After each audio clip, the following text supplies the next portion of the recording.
Hey guys, it's me, the Omega Cut. I haven't been uploading as of late because my computer broke. And basically there's been a lot of factors, partially because of me procrastinating, but I'm gonna try getting back to a regular upload schedule. And yeah, I'm back. If you don't want to miss another video, hit subscribe, like, and post notifications. Enjoy. During my childhood, my family was like a drop of water in a vast river, never remaining in one location for long. We settled in Rhode Island when I was 8 and remained there until I went to college in Colorado Springs. Most of my memories are rooted in Rhode Island, but there are fragments in the attic of my brain which belong to various homes we had lived in when I was much younger. Most of these memories are unclear and pointless. Chasing after one boy in another backyard of a house in North Carolina, trying to build a raft to float on the creek behind the apartment we rented in Pennsylvania, and so on. But there is one set of memories which remains as clear as glass, as though they were made yesterday.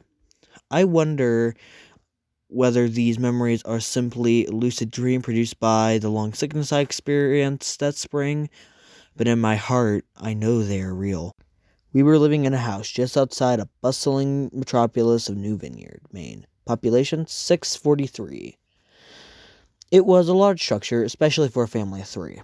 There were a number of rooms that I didn't see in the 5 months we resided there. In some ways, it was a waste of space, but it was the only house on the market at the time, at least within an hour's commute of my father's work. The day after my 5th birthday, attended by my parents alone, I came down with a fever. The doctor said I had mononucleosis, which meant no rough play and more fever for at least another 3 weeks. It was horrible timing to be bedridden. We were in the process of packing our things to move to Pennsylvania, and most of my things were already packed away in boxes, leaving my room barren. My mother brought ginger ale and books several times a day, and these served the function of being my primary form of entertainment for the next 3 weeks. Boredom always loomed around the corner, waiting to rear its ugly head and compound my misery. I don't exactly recall how I met MrWidemouth. I think I was about a week after I was diagnosed with mono. My first memory of the small creature was asking him if he had a name. He told me to call him Mr.Widemouth because his mouth was large. In fact, everything about him was large in comparison to his body, his head, his eyes, his crooked ears, but his mouth was by far the largest. "You look kind of like a Furby," I said as he flipped through one of my books. MrWidemouth stopped and gave me a puzzled look. "What's a Furby?" he asked. I shrugged. You know, the toy, the little robot with the big ears who can pet and feed them, almost like a real pet. "Oh," MrWidemouth resumed his activity. "You don't need one of those. They aren't the same as having real friends." I remember MrWidemouth disappearing every time my mother stopped by to check in on me. "I lay under your bed," he explained. "I don't want your parents to see me because I'm afraid they won't let us play anymore." We didn't do much during those few days. MrWidemouth just looked at my books, fascinated by the stories and pictures they contained. The 3rd or 4th morning I met him, he greeted me with a large smile on his face. "I have a new game we can play," he said. "We have to wait until your mother comes to check in on you, because she can't see us play it. It's a secret game." My mother delivered more books and soda at the usual time. MrWidemouth slipped out from under my bed and tugged my hand. "We have to go to the room at the end of the hallway," he said. I objected at first, as my parents had forbid me to leave my bed without their permission, but MrWidemouth persisted until I gave in. Way. MrWidemouth darted across the room and gave the window a firm push, flinging it open. He then beckoned me to look at the ground below. We were on the 2nd story of the house, but it was on a hill, and from this angle the drop was further than 2 stories, due to the incline. "I like to play pretend up here," MrWidemouth explained. "I pretend there's a big, soft trampoline below this window, and I jump. If you pretend hard enough, You bounce back up like a feather. I want you to try. I was 5-year-old with a fever, so only a hint of skepticism darted through my thoughts as I looked down and considering the possibility. It's a long jump, I said. But it's all part of the fun. It wouldn't be fun if it was a short drop. If it were that way, you might as well just bounce on a real trampoline. I toyed with the idea, picturing myself falling through thin air only to bounce back up to the window on something unseen by human eyes. But the realist in me prevailed. Maybe some other time, I said. I don't have enough imagination. I could get hurt.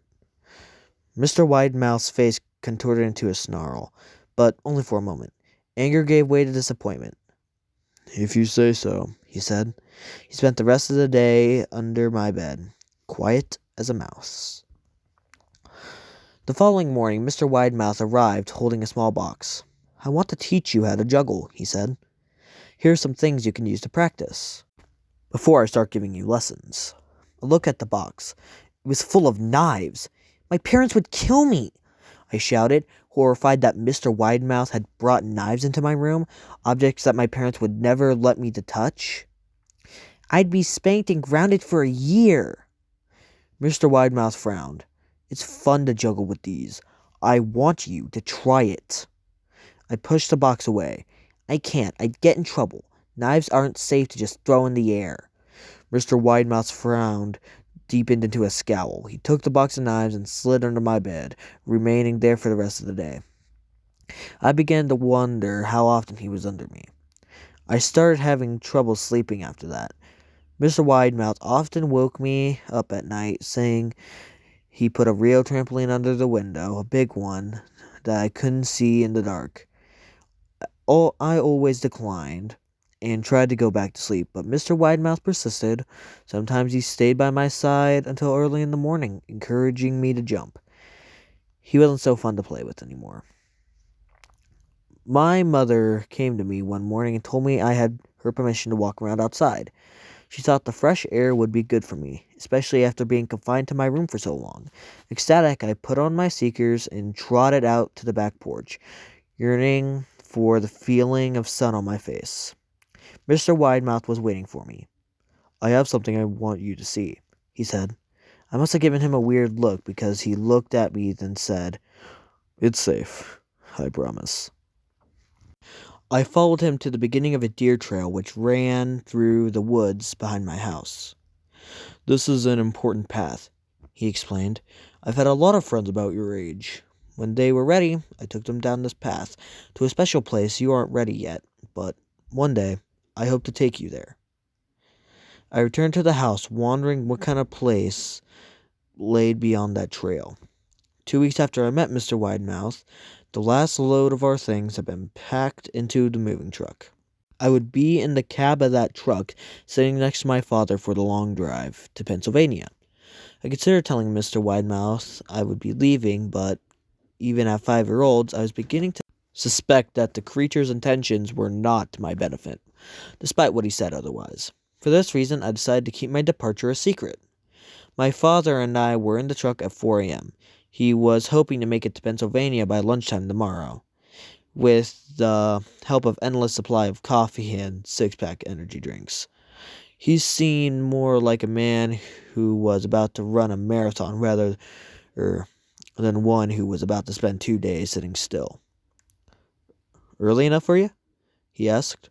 I nodded and placed my head against the pillow, hoping for some sleep before the sun came up. I felt my father's hands on my shoulders. This is the last move, son. I promise. I know it's been hard for you, as sick as you've been.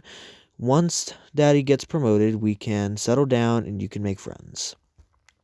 I opened my eyes as we backed out of the driveway. I saw Mr. Widemouth's silhouette in my bedroom window. He stood motionless until the truck was about to turn onto the main road. He gave a pitiful little wave goodbye, steak knife in hand. I didn't wave back. Years later, I returned to New Vineyard.